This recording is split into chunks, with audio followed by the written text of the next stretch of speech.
And it is time. Welcome back to game number 3 between Immortals and Resolve. The fight for their PG runs, the fight for both of their lives, and the fight for superiority between semi-pro and academy. Dean, let's talk about that game number 2. It was a game in which I think Resolve in the first game had an intensive game plan of like, okay, we can slow down Viper. Didn't work out great. They went, okay, we're not going to slow down Viper. We're going to put Viper in the dirt, right? That's the intention. And they did it again and again and again. Ends up working out for them.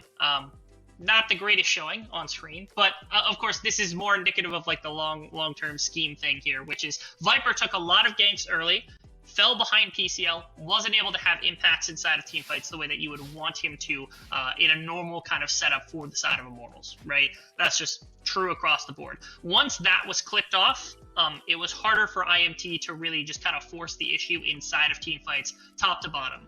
And so Resolve effectively just like took control of the game by ensuring that Immortals never felt comfortable looking for that 5-on-5 they often kind of lead to eventually. And with what we consider right now, right, like Immortals too, well, they've had one of the main win cons shut down, like that being Viper, right? You see that they have to try to look across the entire map to see who they can really depend on. And we were looking at, we were looking at Onda, we were looking at the Oriana, like what could Pretty do, and then even to get Aphelios more involved with the game. But Dean, like both the bot laners have been kind of just been chilling on the back end, just farming, and Keith too, where he tries to get involved, he unfortunately has been in a very unfavorable position where he either gets picked off or he's just not there in time and then he gets picked off. So on both ends, right, it's I want my man Keith to have a good game. Because like going like 0-5 of the previous game has definitely got to hurt when your game 1 was actually pretty good. So I do want them to give him like something like a bit more mobile. Like put him on Varus, who's very mobile. It's a matter of like, it's one thing to say, hey Keith, you're gonna play Ziggs and we're gonna leave you alone and abandon you for the game, because then you can just sit there and farm, right? But then to be like, hey, come teamfight because you're Aphelios, but then we're also going to leave you out to dry. And look at his positioning here. He's just staying so far back from PCL, and then the fight swaps on him because everyone comes running up and no one's there to help peel for the poor Aphelios, who has no way to get out of that fight. It's just misery, top to bottom for poor Keith. And I agree with you. I think more interaction for Keith, whether that's like getting him something earlier games, getting him something like Varus, getting him back to Ziggs, something along those lines, is a worthwhile investment, because his impact inside of games is felt lacking, especially that last game, but like in both games, honestly, it felt at least a little bit lacking. And a lot of Immortals' identity towards the end of the split was more about making sure that Keith and Joey feel more impactful across the map. That's what I'd like to see at least a little bit. If they don't really plan to play very heavily towards ganking Viper again and again and again, get your bottom lane involved.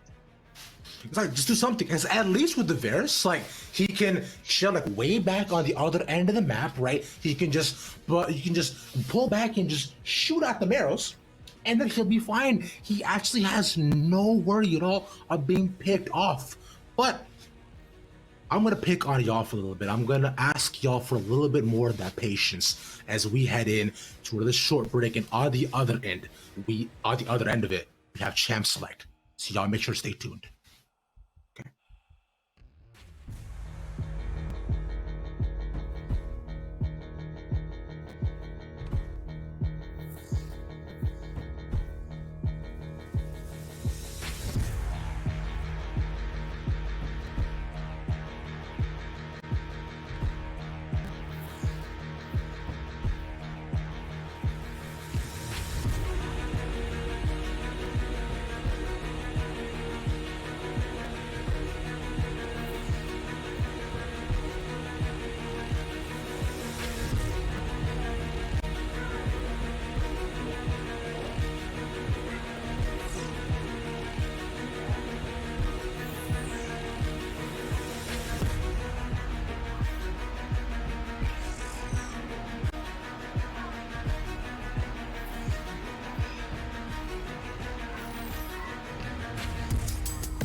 And we are into the selection of champions for game numero tres between Immortals Academy and Resolve. Resolve now having blue side this time.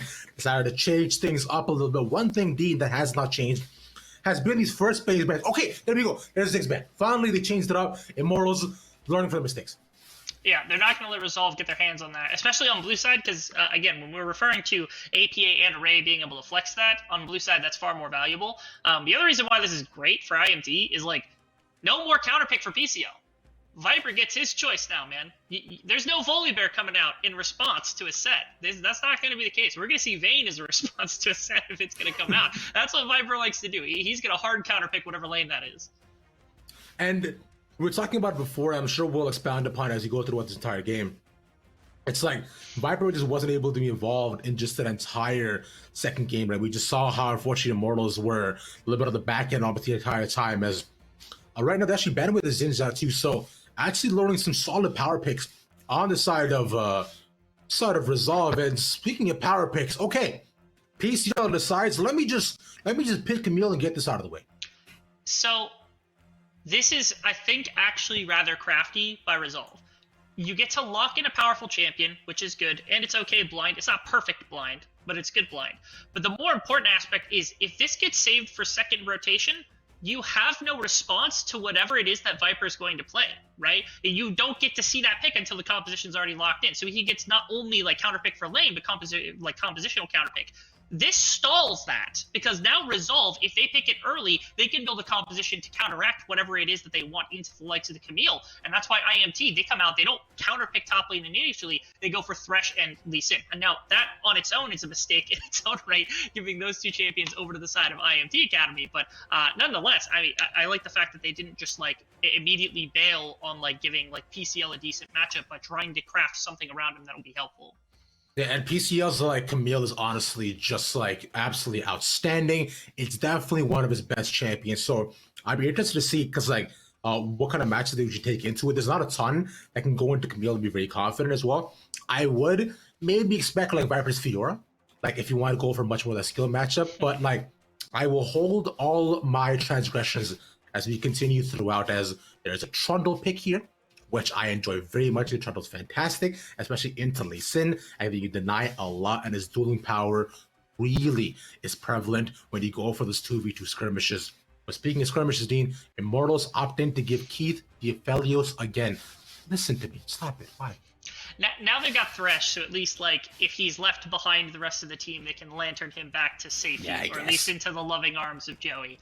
And to be quite frank, also, the number of games that I've covered of IMT Academy, when Joey has looked the best, it has been on Thresh. Hooks, flays, on point, lanterns, somehow pops up out of absolutely nowhere. It's like the man can tunnel around like old Rek'Sai, and it's just like, oh, somebody's about to die topside. Joey just teleports there with the lantern at the ready, able to blast code over a wall with the lantern alongside everything. It is insane, the saves that he's been able to make on some of the Academy games that we had seen over the course of this play. And so this probably going to help out Keith's interaction quite a bit more now that he's got the defensive Joey behind him. And considering they take away a lot of bot side focus and picks for Immortals ban phase 2, so Varys taken away, sorry, and the Ezreal too. So Resolve right now are funneled into a couple of different options. They could go for the Ashe, which I wouldn't mind at all. It's like it's not as great in Aphelios, but what they want with the Camille, I find, with the lockdown potential. But Jack's takeaway, there's the Fiora potential matchup we are wondering about too for Viper. So right now, it kind of remains to be seen as to how Immortals really shape out their draft. They have to. Let's go. Let's absolutely go. Oh my God, this is gonna be amazing.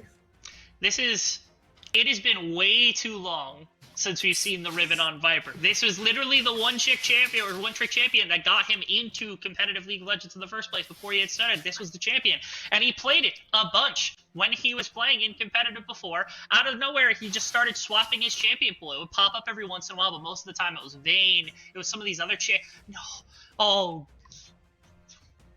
I want to yell so loud, but my microphone is not capable of handling just how much energy I just got from this draft. But like, we get a Riven and an Aurelion Soul for like the two players inside the region, not just the two players inside of like Academy or anything else in the region. These are the best. These are the best champions. Just phenomenal picks from both these teams. I know you can't yell, so I will. Let's go. Let's absolutely go. This Louder, is going please. to be so phenomenal. Okay, but it's like trying to make sure that I save all the headphone users in chat, which I'm sure is all of you. So like I'm gonna hold up. Okay, let's go down the list yet again. You know, there are more picks to be had. We see that Array has picked up the Saya, which I actually like a lot. The lovers duo for the bot lane, which is quite fun. And considering going into all this engage and potential dive, having a little bit of more disengage, although not as much damage, is I think okay. Still have scaling on their end. And the final picks to round out will be the Syndra pick for Pretty. Okay, now we can pop off. Let's go. So again, we talked about like one tricks as they came in. Viper was one of them on the Riven, right? And like he's known for it. I know that like plenty of other people have just like come about from just this pick alone. It's been too long since we've seen it. Every time I've casted him, I've been like, let's go to Viper. AP is the exact same way with the Aurelion. He made his name on this champion. His whole style was built around roaming around the map entirely. That's what this champion does best. We get a clash of two of the most definitive one tricks from back in the day against one another in our game 3 here. Resolve and IMT, you could not have given us better draft candy than anything I've ever seen before. This is amazing. 3 signature champions, 2 for Resolve, 1 for Immortals, and Pretty's good on all control mages. So I think that just kind of stands on its own. But Dean, right here, right now, I am like a child in a candy store. The lock has been opened, and I'm allowed to take anything because I have a large bag from Costco. So you know the store is coming with me.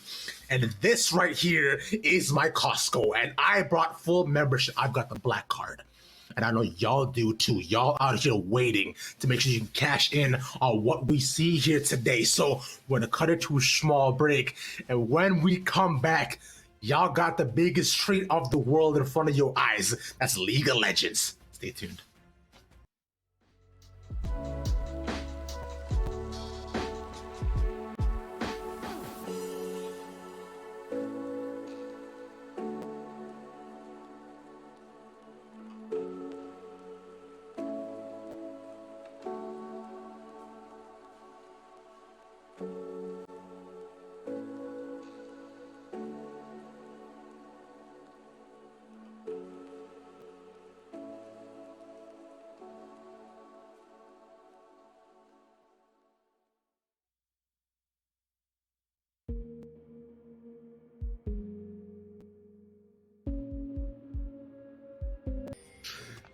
And this is it, bro. I hope you all are ready, and I hope you can tell how largely I'm smiling. Can you tell? Because I can. My mouth hurts. We have Aurelion Sol, the Star Lord himself, coming on to the Rift, bro. But honestly, with how beautiful he is. What's up? This isn't live speed. This is like our production team. They have slowed this down so that we can see this magnificent champion just run up mid lane with this Q as fast as possible. There's no way this tags, right? No, this tags. This tags. Okay, and it gets just that. It gets just the tag, but like, this is interesting. Actually, I always thought that when you were actually building up your Q like that, it's like, your movement speed couldn't actually keep up with you, like, and it would like fall off eventually. But like, yo, I like that. Wait, yo, Dean, he has Fleet on the on their Soul.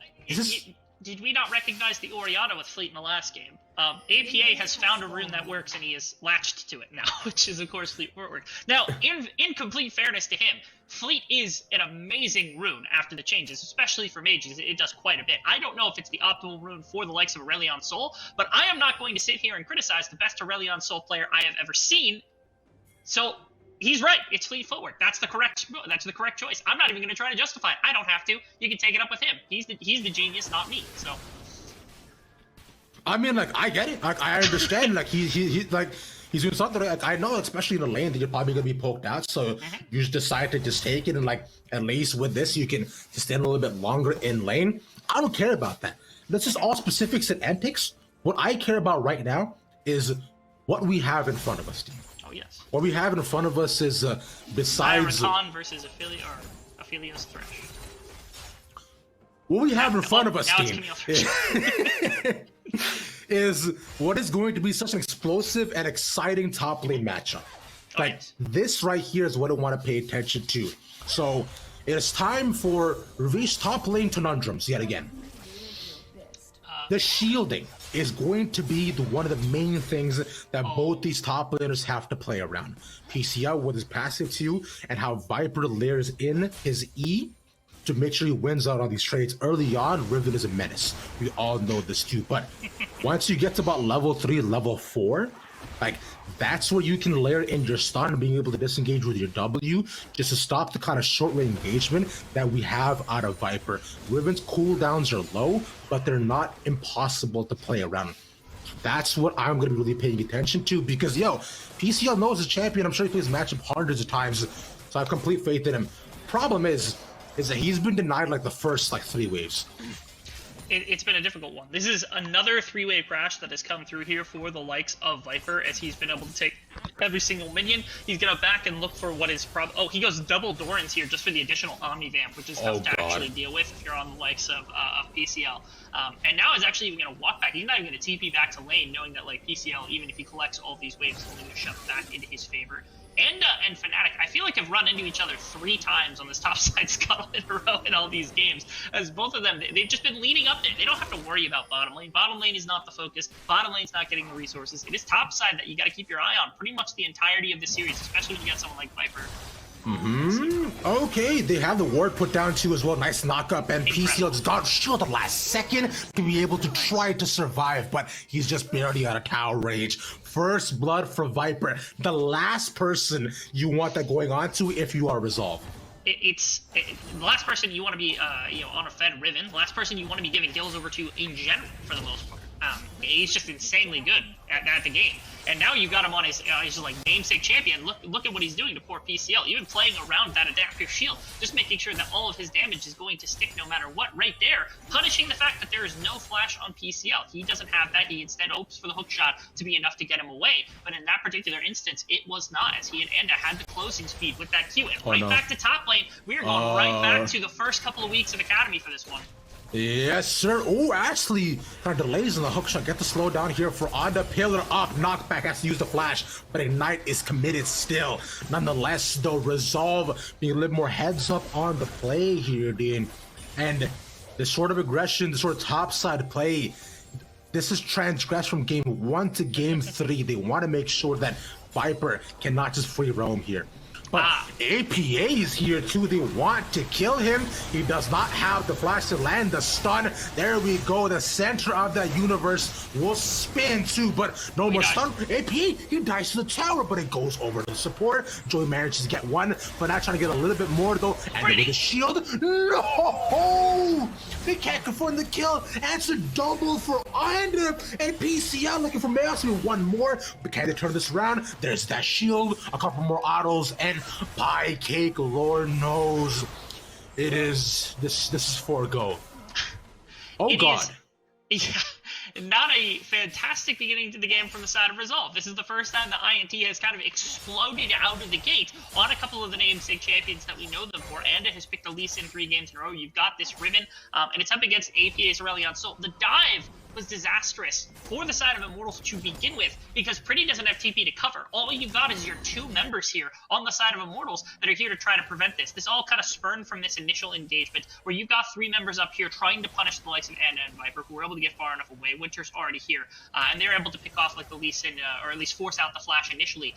This right here probably should be the indication that Immortals just need to back off and let the wave crash. It is tragic for Viper to not be able to catch it, but again, staying around is just we're right back in action. And we're getting on into more though. The Celestial expansion continues to go forward for APA, but as he gets chip damages out, he just does not have enough to really make a difference with his consistent stars. it's before that cooldown gets particularly low, the DPS from the stars is sometimes very difficult to try to manage, even for somebody much at the caliber of Aurelion Soul that is APA. So the early game, you don't really count on that specifically being the big intention. Back and forth, level 6 is both achieved for the top laners. I'm scared. I'm not scared. I'm thrilled for this. I don't have to play this. I've been like, I'm scared for both ends. Just like, well, here, hold on. Rephrase, rewind, Zor. I'm nervous. Okay. I'm nervous as to what's going to happen between these two because Resolve right now, if you're them, you are sucking a little bit on the back foot. You have to find a way to slow down this game. But Immortals, they see the opening, they see blood in the water, and if they are piranhas, they will chase after it. This is the lane game coming out from Fan. He can try to go after this one. He goes in, a lot of damage. Immune to PCL! Solo kill! But the Viper God himself with this ribbon. APA's here, okay. And the voice of light teaches him some lessons. They get one back, but I don't know what does not want to take this lying down. Joey also pulls in pretty. Can they get more out of this? The flash play. And they say, okay, bro, we'll get one back too. It has been, again, Resolve is kind of set up with some of these lanes to try to impact very, very quickly with this Aurelion Soul. Given the fact that you're playing against a Syndra, you should have decent wave control. The TP being down means it's harder to respond and things like that. But it's been just Immortals across the map. Joey making moves, Pretty making moves, Enda being there for coverage, everything across the board from IMT to make sure that these cross-map plays, these ganks trying to shut down the initial top lane plays are just not going to work. And that has led to what is effectively even CS, but a couple of kills in favor of Viper over top of PCL, as well as 3 kills now for Anda. You have Pretty into a good position, and so far what should have been a very easy or hopefully a very good early game here from the side of Resolve off the back of APA's roaming and the ganking from Fnatic has flipped against them because of this topside pressure that Viper has converted on this comfort champion. Right now, too, you can see the Viper right now. It's just absolutely feeling himself. He could see that he had enough damage. He probably smelled that something was going to happen. So before anything could possibly go down, Dean, he decides to pull the trigger, and that Blade of the Exile, too, doing so much work. Although APA is here, but like it's like Immortals yet again, like with bringing more people to the party, and Resolve is getting shut out, and they're getting the door closed on them. So no fun for them. Not at all. I do want to also keep eyes on Array. Again, Array has been pretty silent in the same way that Keith has for the majority of the series, as most of the time they're kind of left to their own devices on the bottom side as much as possible. Now has this marksman alongside the Aphelios, which has potential to help carry for some of the later games. So getting him into a position to carry maybe on the side of Resolve is in the cards. More impact for APA as well. I know like he's still going to be amazing at this early, but again, the proficiency of this champion or the reason for this champion's existence is oftentimes just that roaming, that E at level 1, level 2, level 2, level 3, that kind of thing, makes it so easy to try to get out of your laning phase as fast as possible. Because those ganks have not worked as much, it's opened up for Pretty to just kind of have a freer laning phase than you would have wanted. And Pretty, he's already had 2 incredible games under his belt. Coming into this one, already up 10 CS, up a kill, and 3 assists across the map to APA. I mean, he's just having a fantastic little performance here today. Yeah, like just like you mentioned, like just the entire time, I felt Pretty has just stayed so consistent with all the picks he's been able to have. One thing I do want to try to look at though is look at the map right now here. Dean Anda is on his way to the top, right? But and that he might get saved off, but we're not necessarily in their favor. But Viper completely controlled this entire matchup. Might look towards mid though. APA is a little bit on the wrong side. Gets locked out. There's that stun, and it's just so clean. I'm not sure if it was a misclick on the Q or if he intended to try to lead where he thought that the kick was going to come to from Anda if you were going to like ward hop or flash kick or something like that. But either way, the Q ends up not working, and then Anda, he ends up in a position where like that voice of light ends up not hitting either, and so it doesn't deny either of the two that end up coming out. And so APA ends up getting run down in the mid lane. It is now Anda who has a ton of priority to just use all of this early gold that has come about from these Lee Sin ganks and take advantage of Pretty. Pretty should be fine though, but like they had to chase him for quite a while. That yeah, he's fine. Ignite and they got the dragon too. But yo, Dean, we talked about this before. It just seems like out of nowhere though, like there's absolute darkness, and suddenly Joey comes in with a lantern to show them the way home. Well, they don't have Aurelion. They didn't have much pressure elsewhere on the map. They were on Dragon already, so he didn't pop up out of absolutely nowhere. But again, when time is needed, in their time of need, anybody on the side of Immortals just need to click their summoner spell. The third one, it's like the H key instead of the G key instead of the D key or the F key, and all of a sudden there's going to be a Thresh Lantern on top of your body, and right there, Pretty gets pulled out of a terrible situation where Fnatic definitely would have run him down off the back of that Rift Herald getting dropped in mid lane. And gotten a fair amount of gold back for his team. Instead, shut down, Dragon goes over, and the Rift Herald plates onto the Syndra. Everything for Immortals going exactly as they wanted to. Alright, right now though, but we see his bot side focus coming right now. Ray doing fantastically, but Joey, just wanted to take him down. Can't have too much success on their bot side. Winter's gone too, and that's one each for the Immortals bot side. It's the extension, now Pretty. Pillar wasn't quite behind him, but it was enough to slow him down. Maybe Fnatic can try to kill him. Okay, Pretty does a lot of damage. Okay, takes away, and immediate resonating strike. Oh, Pretty's barely dodging out of that APS right away. Could not try to go for the 1-for-1. Mortals right now is forced down his mid-turn, and Joey comes in again from the darkness. And right there, it's RSV. They force into bottom side, right? Because you've got your Zaya Rakan, and they're trying to pull first tower, which they are able to accomplish, given that 3.5, 4 tower plates were already removed off mid lane for the Rift Herald. But that allowed for this bottom side play to be capitalized on, because you've got this Gravitum to be able to root up this Zaya. Also doesn't dodge any of the major damaging abilities. Instead, he wastes the ultimate a little bit later, trying to dodge out on the ignite damage and come through in other ways. If you're able to tag Thresh there without the flash coming through, you definitely get out of this situation. But Joey, with the foresight of that flash ease, make sure that's going to go down, and then Winter just has no way to escape after that fact as well. This is Fnatic's attempted play. The Pillar not quite behind Pretty, so it allows him a little bit of an escape route, but and off the back of that getting brought down as well is Immortals early game looking far superior to anything we saw in games 1 or 2. When they begin to transition this into this 5-on-5 fighting style that we know that they almost always opt for, things are not going to look very pretty for the side of Resolve right now. Not at all, though. This 2-11 and kills the gold lead 4K in the Immortals' favor. So it's deemed here's what I'm thinking, right? Although Resolve were able to get the first tower, but unfortunately at the cost of both Array's and Winter's life, right? It's nice that they get this and they have some more bot side pressure. If they're able to, give PCL a side lane to try to get a little bit more gold into him and allow him to become a threat, that way they can converge more on these 5v5s. I think Resolve has a definite chance if they want to just clump up and take the game into their hands, I should say. But as of right now, it's just looking a little bit stuck as there we go, all the damage put down to PCL is immediately out of the fight. He can't do anything at all. And AP now starts to run away. Keith is focusing him down, and Anda just confirms the kill. It's they're just stuck on the back, and I was saying, okay, maybe take the fight on their terms, but they don't even have time to think. Immortals is playing this game fast and loose, and Resolve cannot catch up right now. It's Resolve who need to fight in corridors. They need to fight in tighter spaces, because when you've got Feathers coverage, when you've got stars as well, it's a lot harder to dodge out on that damage when it's in clustered spaces that you're forced to walk through. Entrances to the jungle, in the jungle, around some of the neutral objectives. Those are the best places to try to find fights. But Resolve trying to fight in the open off the back of a flank from APA can't make it work. He gets focused down on the other side. PCL's already down. Immortals doesn't even have to do anything. It's Resolve who kind of throw themselves to the mercy of Immortals in that mid lane, giving over even more resource, as now down 6,500 gold.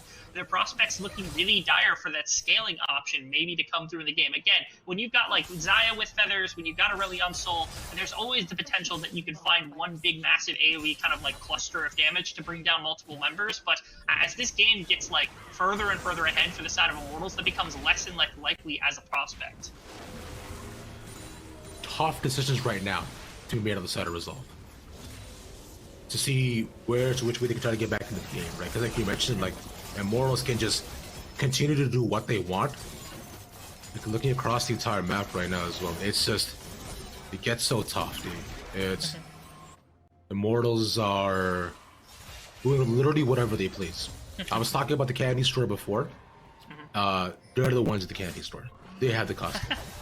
And Resolve is the candy D. They just pick off whoever they want, and then they go about their way and decide, I'll come back tomorrow. It's been the cool part I think also about this is like oftentimes Immortals does get like lauded for their top side a lot because like Pretty's an incredible player. He's been an incredible player for Immortals Academy literally since his inception, since he was brought over from Europe. And I want to give props to him because pretty much no matter the roster around him, no matter the circumstance, Pretty is a rock that you can build upon and has been incredible. And this series has been indicative of that because he's had 3 solid performances.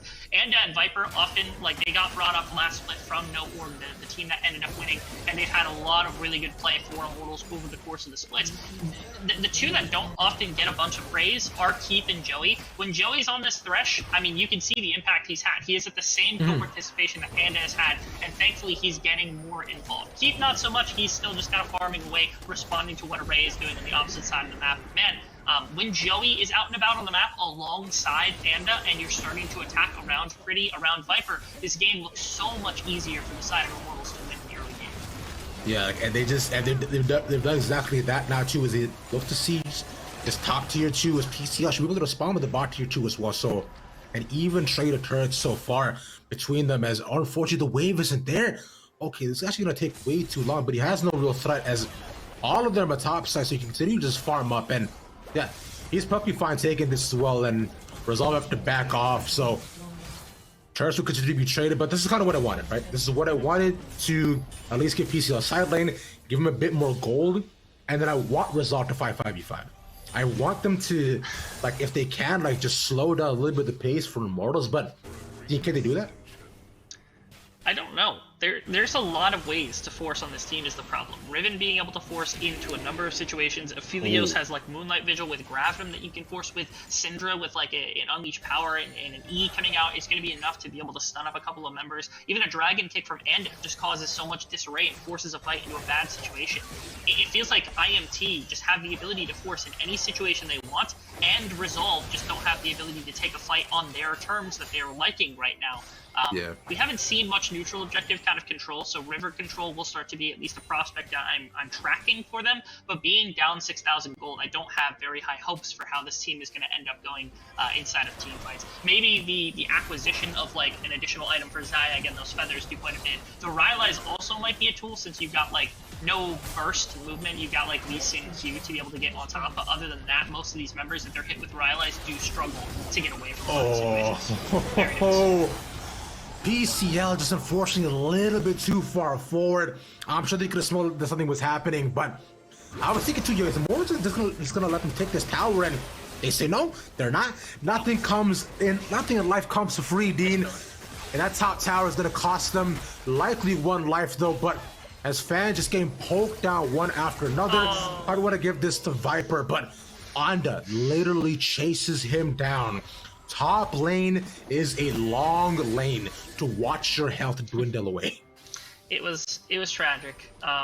You get pushed on bottom side in exchange. You can't punish in mid lane quite yet. And there's a number of members that actually could just walk into mid lane. If Viper, okay, he runs across the wards, so he's going to spot him and say, if he just ran right through the river brush, could even find an angle onto Array if they really wanted to. But again, Immortals don't have to fast play this at all. It's 20 minutes into the game. They're sitting up with 7,000 gold on champions, on players with champions that they feel comfortable on.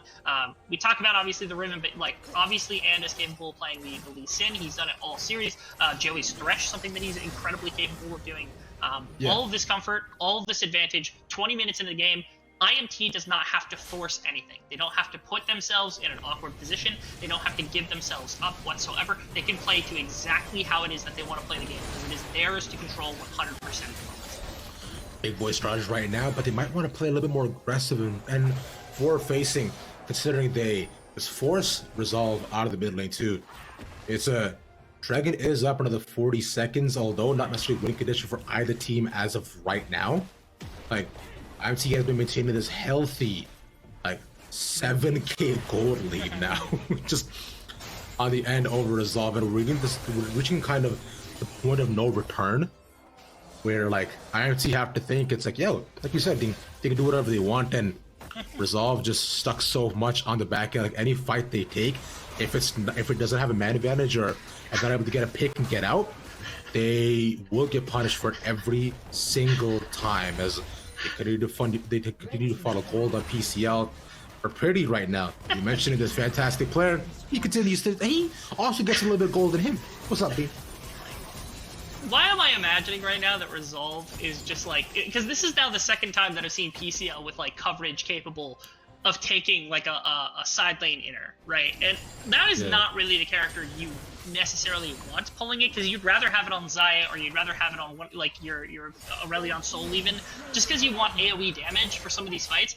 Why am I imagining right now that RSV, given the dire circumstances they find themselves in, are just like, all right, PCL, split pushes to a win, and they're just trying to load gold into him so that they could like try to stall out a Baron push or something, or like a Immortals team fight long enough to where PCL can just like backdoor the base and all of a sudden throw this into just like a monstrous disarray where all of a sudden it just like IMT gets pulled between trying to like close the fight, close the game, close the Baron, and like PCL literally ending the game on the other side of the map. I feel like they're trying to throw a Hail Mary pass with this. Wait, I can totally hear just I can totally hear them saying that, right? Like we talked to them before. Like literally AP's calm demeanor is being like, okay, Pi, what you gonna do is you're gonna get every tower and you're gonna win, okay? And then just like it's so true. This is a conversation I can imagine them having, right? Like I said, that is a prospect that likely does not come through whatsoever. But I have to imagine that like there's a reason they're putting this gold into Camille, and you think that side lane pressure is the one place that maybe they can find themselves some advantage as the game goes on, is just the ability to respond to big macro movement for Dragon, big macro movement for Baron, with a tower, an inhibitor tower on the opposite side of the map, an inhibitor on the other side of the map, and maybe that's how Resolve really wants to do it. I mean, I really have to see it, because like Resolve, unfortunately, for the past little bit, haven't really been able to do anything.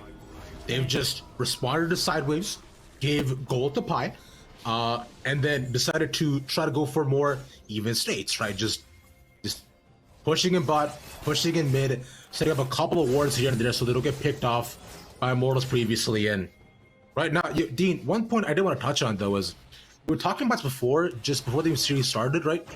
With Immortals' identity, but how it's been shaped out throughout the season, we were expecting much more bot-centric plays. We were thinking that, they'd probably pass this whole top-centric style that they've had, but like, no, they changed it up completely, like, to face Resolve, and I find it's been working really well for them.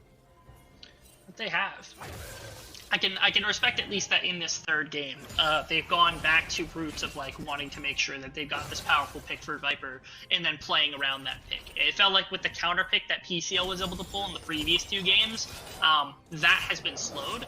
And then it was easier for Resolve to say, okay, we have a counter pick that we are comfortable playing around. Now we want to punish that laning phase. And this was the situation where now all of a sudden Immortals are like, okay, you challenge him, he'll beat you in a 2v1 with Riven.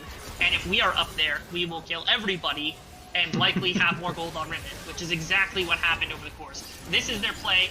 Do notice PCL's position on the map. He has TP available if he wants. They usually want to fight this. They don't want to stay on the Baron. They absolutely can stay on the Baron with green and white gun, but with Gravitum, okay, we're just going to call for the entire team fight. Both teams want this one. Yep. They both want this here. You see, PCL goes in, big chunk immediately. They're on to pretty though, but he gets kind of focused on their backside. Honor now has a stopwatch too. There could be a lot of damage being put down. All that damage being put to good use. All that gold, PCL. What are you gonna take it, Pi?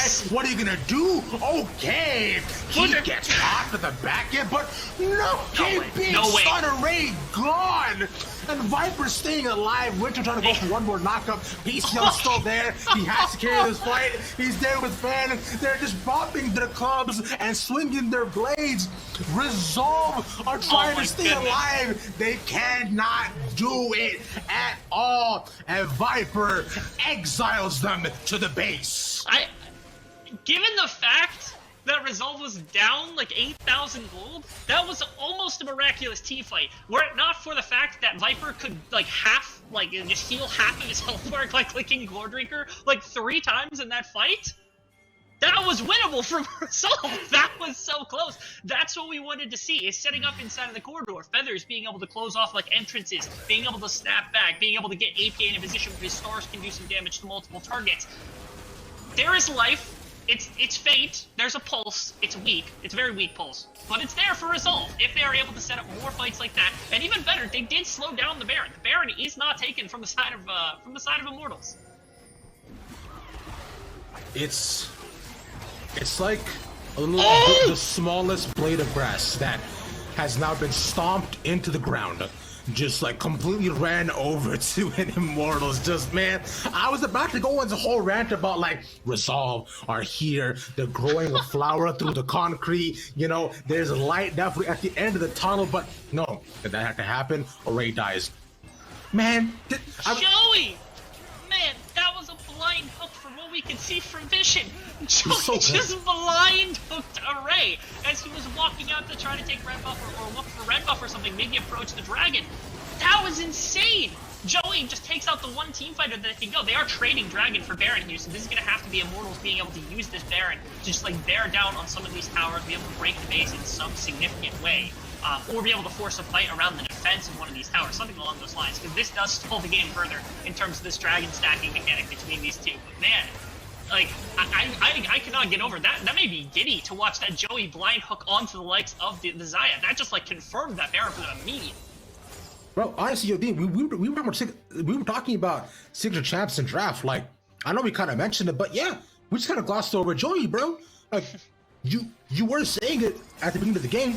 He's so good. He seems to be everywhere and nowhere across the entire map. And on a pick like that, I find like every support has a Thresh, but like there are Threshers that like define the play of Thresh. You know, like I look at Mad Life, I look at Mata, and now Joey as well. You're gonna throw Joey. Okay, Ravish's opinions are not his own. He does not reflect mine in this particular circumstance. But I agree that Joey's Thresh is of a different kind and quality than the majority of Threshes you would see from standard supports across the rest of Academy. It was insane to be able to pull that, the number of lanterns, what he's been able to accomplish. He looks like a different player when he's on this champion compared to any others. Oh yeah. Well, I'm taking stock right now. I'm even more afraid now for the side of Resolve, as we've gotten to this point where Guardian Angels are now there for Viper and for Anda. They couldn't kill Viper without that. That gives him a second life to be able to work with. That's a little terrifying to me. I mean, but they're going right now. They want him, though. Immediately Lantern, we look at the back set. Winter gets a nice little lockup, but Keith and Anna staying alive. Big shield. PCL stuck by himself. He has no backup. Where is the team, bro? My question marks will remain free and true. Okay, that was kind of nice. The nice little wind slash to clean them up. Array has to try to kite away, but he cannot. And they say, good day, the Viper God that is Riven. Riven, the Viper God, Vanda. There we go. And with that, IMT. The first game was good, but it didn't look hard convincing because it came down to team fighting and things could have broken in the wrong way. Game 2 was good for Resolve. They controlled everything. This was a game where they get red side, they get comfort picks, they get to choose how everything gets to play out from top to bottom. And this is Immortals continuing their run inside of PG, knocking down our second to last semi-professional team in the tournament. They just do it here, Dean. It's like, man, at every single matchup, people are looking at more at the beginning of the season, like, are they going to be able to do this? Do they come out on top of this? Do they got the moxie, the schmeckle, even to take all these people on? And time and time again, bro, they just keep showing up. And I want it to be noted that this is Viper, the Riven God. That is who he is. I think you made that pretty apparent. Although I have to be just being direct, Viper's Riven was insane inside of this game, but there were a lot of performances outside of just Viper's Riven that did quite a bit of work inside of this. We talked about Joey's Thresh, but Enda's Lee Sin was all over the map. He had impact everywhere. He took that gold advantage and he expanded to every single lane, doing some incredible stuff. This was also the 4-man dive. We didn't get much of a chance to touch on this, just how close it was for Resolve being able to break the game open. APA taking tower aggro, going down to just 2 shots of the tower right then and right there, stalling this one out so that Pretty was going to have time to be able to show up and just clean the remainder of this fight. This was Resolve finally finding the defense to the top side place that had been coming out for 2 games in a row from the side of Resolve. They finally find their way to respond. You continue to do so. We kept talking about the early game prowess, how Resolve controlled that. In game 1, 2 was a little bit back and forth, but game 2 really showed up and showed out. Game 3, and it's Immortals decided they wanted to take 0 punches to the face. Right from level 1 or level 3, I should say, everything turned on a flip. Everything that I find Resolve had planned out just turned weary, and they could respond to nothing. All these resources, it's just like just stuck. Yeah, this was, I think, every individual player firing on all cylinders. I wouldn't say that this was like the cleanest game I've ever seen from the side of Immortals. But when it comes to individual play, I don't think I've seen a game where all of them showed up the way that they did specifically in this one. This was really incredible, the way that every player was able to contribute in some like meaningful, significant way. Keith a little bit less so, just because again he was farming most of the time. He was like in team fights, he would have been a menace if they would have gotten to that point where they really needed him. But everybody else, they just had like superstar highlight moments time and time again inside of these fights. This was the defining moment. This was where Resolve finally looked like maybe they had a chance. Look at like I said, Aurelion Soul's damage towards the top side of the fight. You had like the ultimate from the Xayah to be able to close off that nobody could re-enter this fight. I was thinking they could focus down Viper. I was wrong. And, Viper gains half his health bar back, and unfortunately that happens 2 or 3 more times. This is where Resolve's like, okay, if you're able to get a Ray free time to auto attack, things go crazy. But in this case, it just did not. And so Immortals just able to use this, the Riven pick properly, the Lee Sin pick properly. And this was kind of the close of what seemed like Revolve's game. And we will be talking to my main man, and in just a couple of seconds. Look at that. Look who's on the stream, bro. Yo, and welcome to the stream, homie. Massive congrats on the series, bro. Really solid stuff for y'all tonight. Thank you. You are welcome. I was wondering like if you did with us, but I'm glad you are though. Let's talk a little bit about that series here, man. Because like just right in, you know what? Let's save game 3 for a little bit later. You had Lee Sin all 3 of these games, right? Just consistently, you're deciding that this is the pick you want. You saw that going into the Zen, it wasn't working out. The trend was a little bit back and forth. Did you find that like this was a champion that you would have like the most effect on, or what was the call there?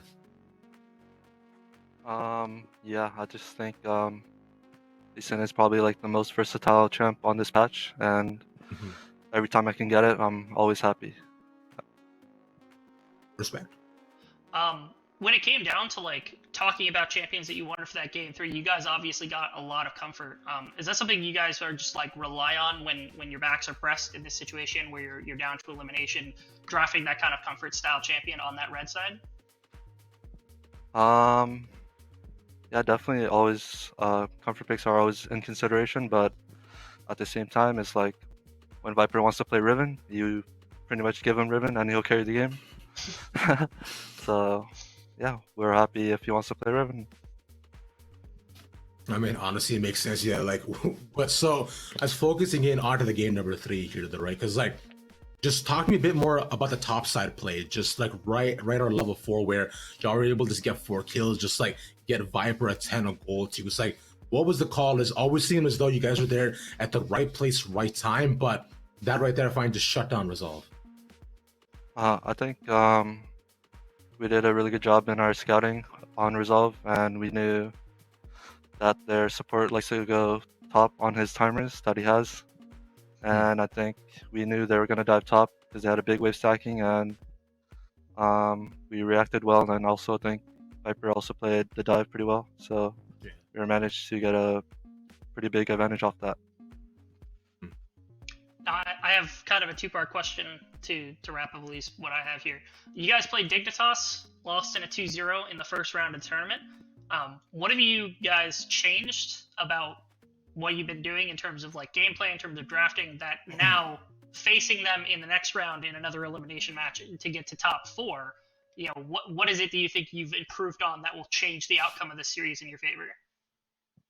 I think the last time we faced them, we definitely didn't play our best, and we made a lot of mistakes. And even like the first game that we played versus them, we should have won, in my opinion. So just like, yeah, going into that game, we also just from that series to now, we have improved a lot in our teamwork, and I'm really happy with how we haven't been improving. And I think if we keep improving, we're gonna win it all. And I'm still really confident in going to the match versus Dignitas A, because I knew that we should have beat them in the first round, and then also it's a best of 5, so I think we'll excel in the best of 5. I mean, makes sense. So y'all definitely showed your adaptations over the entire game. Like that's phenomenal to see. But final question for me here though is just gonna be, I do try to ask this of a lot of the players and teams. It's like looking at Immortals right now completing this lower bracket run, right? When you look around the people talking about you guys as a team, like what is one thing you want to be paying attention to, especially as you go through a PG?